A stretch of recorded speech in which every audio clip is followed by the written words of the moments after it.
Good evening. I'm YAMO. Tonight's report examines a question that rarely appears in standard accounts of early warfare: how military power can be exercised without destroying the societies it passes through. In the 7th century, during one of the most unstable periods in Near Eastern history, a Muslim military commander named Khalid ibn al-Walid led campaigns that expanded territory while leaving cities, economies, and civilian life largely intact.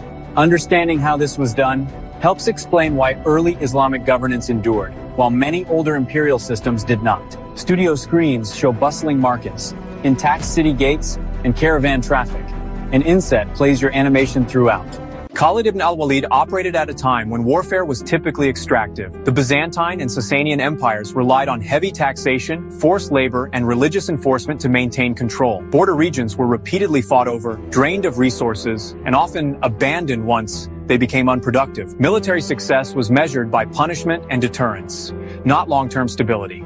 The early Islamic State faced a different reality. It was expanding rapidly, but lacked the population size and administrative depth to rule through destruction. If newly acquired regions collapsed economically or remained in constant revolt, the state itself would fail. This constraint shaped how military force was used.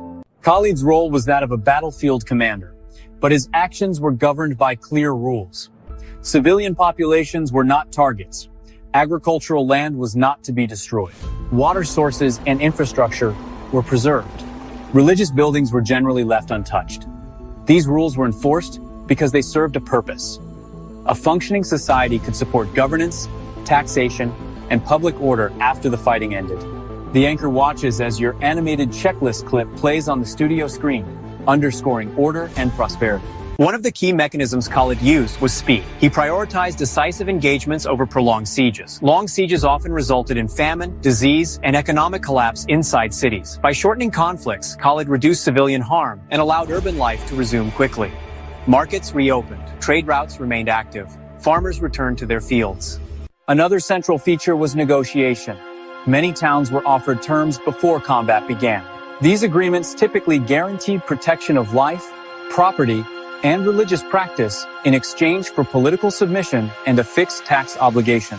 In many cases, these taxes were lower and more predictable than what populations had previously paid under imperial systems. The consistency with which these agreements were honored mattered. It reduced resistance and lowered the cost of occupation. On the LED wall, a stylized visual of negotiated peace plays while the studio scene holds, emphasizing agreement over conflict. Khalid's campaigns were also shaped by institutional separation. He did not govern the regions he conquered. Civil administration followed military success, limiting the incentive for commanders to exploit populations for personal gain. Revenue flowed into a central treasury rather than into private hands. A graphic animation shows corruption risk falling as compliance rises. The anchor nods to highlight the trend. Context is critical here. These regions were not blank spaces. Many had experienced decades of war, economic pressure, and sectarian conflict under Byzantine and Sassanian rule. For local populations, the choice was often between competing systems of governance. The early Islamic model offered lower taxation, legal autonomy for religious communities, and protection of property.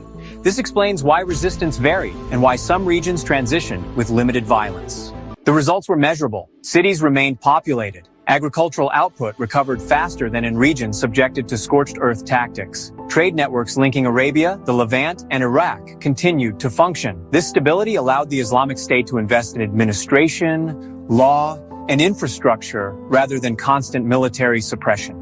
The importance of this story today lies in what it reveals about power. Modern discussions of warfare often treat civilian harm as unavoidable. History shows that outcomes depend on incentives, rules, and long-term planning. Khalid ibn al-Walid's campaigns demonstrate that restraint was not weakness. It was a strategic choice embedded in a larger governing system.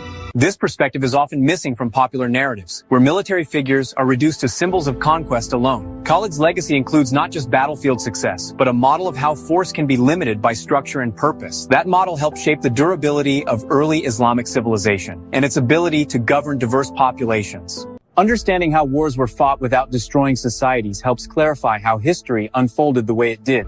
It also reminds us that systems, not just individuals, determine whether power leaves ruin or stability behind. For History Watch, I'm YAMO. Good night.